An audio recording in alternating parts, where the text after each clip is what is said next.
Let's start with Resident Evil 6, probably one of the most controversial entries in the Resident Evil series. When it came out, a lot of longtime fans were really disappointed, and it got a ton of hate for straying too far from the classic survival horror roots.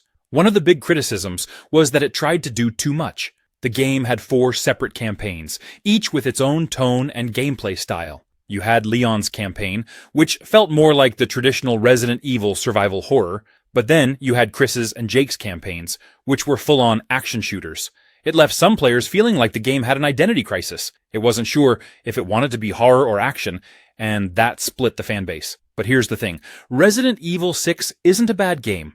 It's just different. If you go in expecting a pure horror experience, yeah, you might be disappointed. But if you approach it as a crazy, action-packed adventure with some horror elements sprinkled in, there's a lot of fun to be had. The variety in the campaigns means there's something for everyone, and the co-op play was a big highlight for people who like playing with friends. And let's be honest, some of the hate was probably just because it wasn't what fans expected after the success of Resident Evil 4 and Resident Evil 5. Those games were a hard act to follow, and RE6 took some big risks. Sure, not all of them landed, but it also had some really cool moments, epic boss battles, and impressive visuals for its time. Despite all the complaints, Resident Evil 6 still has some great moments. It doesn't deserve all the hate it got. Next we have Death Stranding, one of the most divisive games out there. When this game dropped, it was like half the gaming community loved it, and the other half was just like, what is this? It's a Hideo Kojima game, so you know it was going to be unique. But Death Stranding took that to a whole new level. Instead of fast-paced action or combat-heavy gameplay, you're a delivery guy in a post-apocalyptic world. It's a game about walking, hiking, and, yes, carrying boxes. People were super confused by the whole concept, especially because the marketing was so mysterious. The trailers didn't really explain much, and when players realized they'd be spending a lot of time delivering packages across desolate landscapes, some were disappointed. It wasn't the action-packed game people expected from the creator of Metal Gear Solid. But here's where the game shines. Death Stranding isn't trying to be a traditional game. It's about the journey, the connections you make, and the feeling of isolation in a broken world. And if you get into that mindset, the game is really something special. It's strangely relaxing, even though it has some seriously intense moments. The way it handles the idea of connecting players, allowing you to help out others in the world by leaving equipment or building structures, was pretty innovative. It made the world feel shared, even though it's a single-player game. Sure, it's not for everyone. If you're looking for constant action, Death Stranding might not be your cup of tea, but if you're in the mood for something different, something that really takes its time to build atmosphere, it's a game that delivers a unique experience. Next we have Mass Effect Andromeda. When this game launched, it got a ton of hate, and a lot of it had to do with the infamous facial animations. I mean, people were making memes about the character's weird robotic expressions within hours of release. It was hard not to laugh, but at the same time, it took away from what the game was trying to do. On top of that, there were bugs. A lot of bugs. Some people felt the world was a bit empty compared to the richness of the original trilogy, and that really disappointed hardcore fans of the series. You know, expectations were sky high coming off the original Mass Effect trilogy, which is beloved for its deep story, memorable characters, and complex choices. Andromeda had a tough act to follow, and when it didn't hit the same highs, fans let their disappointment show. But here's the thing. If you step back and give Andromeda a fair shot, there's actually a lot to like. It's got this huge open-world feel with new planets to explore, and a brand new galaxy to discover. The combat is actually one of the highlights, really fluid and fun. If you liked the action in the original games, but wanted more flexibility, Andromeda definitely delivers on that front. Plus, the exploration aspect is pretty cool. Driving around in the Nomad, checking out alien worlds, and slowly unraveling the mysteries of the Andromeda galaxy can be really immersive. It may not have hit the emotional highs of the earlier games, but it's not without its charm. It's also worth noting that BioWare fixed a lot of the early issues with patches, so the game today is in way better shape than it was at launch. Next we have BioShock Infinite.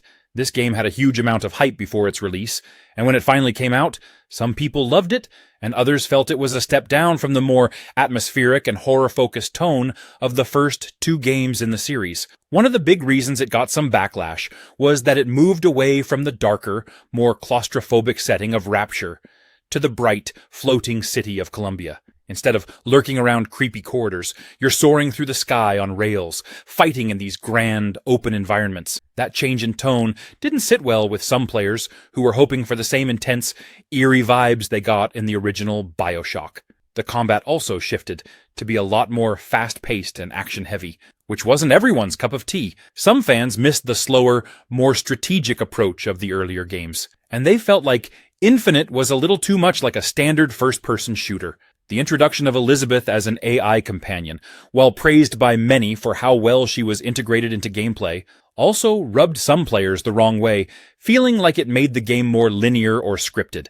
Yeah, it's different from the first BioShock, but that doesn't mean it's bad. In fact, it's bold for even daring to be so different. It tells a complex, layered story that's still talked about today, and while the gameplay might be more action-heavy, it's polished and engaging. So while BioShock Infinite has its detractors, it's absolutely worth playing, especially if you're into games that tackle big ideas.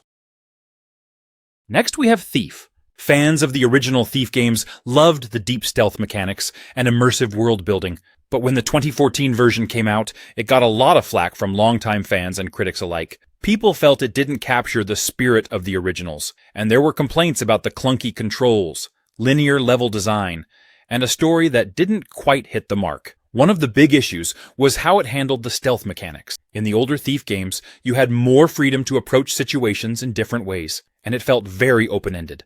But with this reboot, many players felt like it was more restrictive, with levels that funneled you into specific paths. That loss of freedom didn't sit well with fans who loved the open-ended, creative gameplay of the original series. On top of that, some of the AI was criticized for being too predictable or outright dumb at times, which kind of broke the immersion for a stealth-focused game.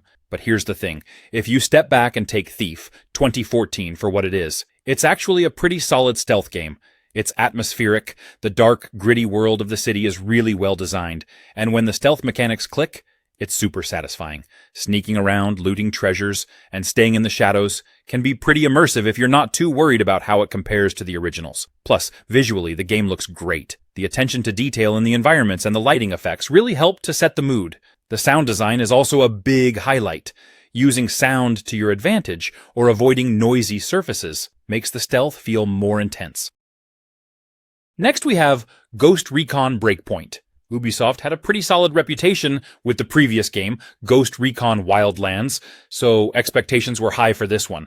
But when Breakpoint dropped, it was met with a ton of criticism. People were upset with everything, from the bugs and glitches to the live service elements and microtransactions. Some felt the game had drifted too far from what made the Ghost Recon series great, tactical, squad-based military action. A lot of the backlash was around the game's focus on looter-shooter mechanics. Fans of the series weren't too happy about the addition of gear scores and loot systems, which felt more like something out of the Division rather than a tactical military shooter. That shift towards a more RPG-like system was jarring for longtime fans, and many felt it took away from the realism and immersion they loved about the franchise. Another big complaint was the lack of AI teammates at launch, which had been a staple in past Ghost Recon games. Instead, you were forced to play solo or with real players in co-op, and that left some players feeling like the experience was incomplete. But here's the thing. Ubisoft listened to the feedback. Over time, they patched the game, added new features, and really worked to improve the overall experience. AI teammates were eventually brought back, and many of the issues with bugs and balance were addressed. The game today is a much better, more polished version than it was at launch. Despite the rough start, Breakpoint offers a lot for fans of tactical shooters. It's a solid game that's way better than people give it credit for. Next we have No Man's Sky, one of the most controversial video game redemption stories out there. When this game first launched, it got slammed hard, like really hard. People were furious because they felt like they were promised the universe, literally, and what they got didn't live up to all the hype. You know how it is when a game gets hyped beyond belief, right? Expectations just go through the roof. The biggest issues at launch were things like missing features, limited multiplayer options, and overall a lack of the promised living, breathing universe that players thought they'd get. It was a huge deal at the time. Everyone was like, where are the massive space battles? Where's all the depth? players felt misled, and it led to some pretty angry reviews. No Man's Sky became the poster child for overpromised and underdelivered games. But here's the crazy part. Instead of throwing in the towel, the developers at Hello Games just kept working on it. They didn't give up. And over time, they transformed the game into something truly special. Seriously, the updates have been absolutely massive. They kept adding the features players were hoping for, like base building, expanded multiplayer, better exploration mechanics, and more dynamic planets. Now, it's packed with content, and it's a totally different experience from what people saw at launch. It's honestly one of the most positive turnarounds in gaming. It went from being the game everyone loved to hate, to becoming a beloved space exploration game with a really dedicated fanbase. These days, it's praised for its vast, procedurally generated universe. Next we have Sniper Elite 5, a game that didn't exactly get the warmest reception from everyone when it launched. Now, if you've played any of the previous Sniper Elite games, you know what you're getting into. Tactical, long-range shooting, and those signature X-ray kill cams that are both brutal and weirdly satisfying. But when Sniper Elite 5 dropped, some people weren't all that impressed, and it ended up getting a bit of hate. One of the main complaints people had was that it didn't feel all that different from Sniper Elite 4. Some players were expecting a bigger leap forward in terms of gameplay and mechanics, but instead, they got more of the same. Now, that's not necessarily a bad thing if you love the formula, but for some, it felt like the game was playing it too safe. People wanted more innovation, and when they didn't get it, the criticism started rolling in. Another controversial aspect is the game's pacing. Sniper Elite 5 is all about slow, methodical gameplay. You're sneaking around, scouting enemies, lining up the perfect shot. It's a thinking person's shooter. But not everyone's down for that kind of experience. But here's the thing. Sniper Elite 5 still absolutely nails what makes the series fun. The maps are massive and give you so many ways to approach your objectives. Whether you want to go in guns blazing or take a more stealthy route, the game gives you that freedom. Also, let's not forget those kill cams. People can criticize the game all they want, but there's nothing quite like watching a perfectly placed shot rip through an enemy's organs in slow motion. Next we have Helldivers 2. Now, this game is a follow-up to the original Helldivers, which had a strong cult following. It's all about cooperative, top-down, tactical shooting, but with a pretty unique twist. It's brutally difficult. However, Helldivers 2 has gotten some hate for being too punishing, or for having gameplay mechanics that can feel overwhelming, especially for new players. One of the biggest complaints is how unforgiving it can be. Friendly fire is always on, which means you can accidentally or not so accidentally kill your teammates during missions. And believe me, this happens a lot. It's a game that forces you to be super careful, and not everyone is down for that level of intensity. The steep learning curve and lack of hand-holding also rubbed some players the wrong way, especially those who were expecting something more casual.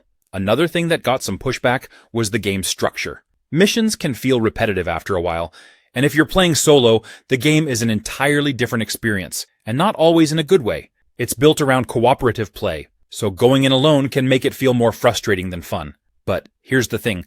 If you're into tactical shooters and have a squad to play with, Helldivers 2 is an absolute blast. The chaos that comes from trying to coordinate with your teammates while dodging enemy fire and calling in reinforcements makes for some seriously intense moments. The variety of weapons, gear, and strategies you can use makes each mission feel dynamic, and the constant threat of messing up keeps the tension high. Sure, it's tough, but that's also what makes it so satisfying. Next we have Hellblade 2. The first Hellblade was all about that raw, emotional journey and its deep dive into mental health. So when the sequel came out, a lot of people were expecting the same kind of intimate experience. And while it definitely delivers on atmosphere and emotion, not everyone's on board with some of the changes. One of the big things people are talking about is the shift towards more combat. In the first game, the fighting was kind of secondary to the story. It was there, but it wasn't the main focus. With Hellblade 2, they've definitely ramped up the action, and some fans aren't too happy about that. They wanted more of those quiet, introspective moments that made the first game stand out. But honestly, I think the combat adds a new layer of intensity. Sure, it's more frequent, but it's still tied to Senua's emotional journey, and it makes sense within the context of the story. Another thing that stirred up some controversy is whether the game leans too heavily into its cinematic elements. There's a lot of visual spectacle in Hellblade 2. The graphics are insane, and the world building is next level, but some players feel like it's trying to be more of a movie than a game, which has rubbed a few people the wrong way. I get that, but at the same time, this is what Hellblade is all about, immersing you in this visceral, haunting world. What I love, though, is how Hellblade 2 stays true to its roots. Despite all these changes, it still tackles heavy themes like trauma and mental illness, and it does it with a lot of care and respect. That alone makes it stand out in today's gaming landscape. And even with more combat, it doesn't lose that emotional depth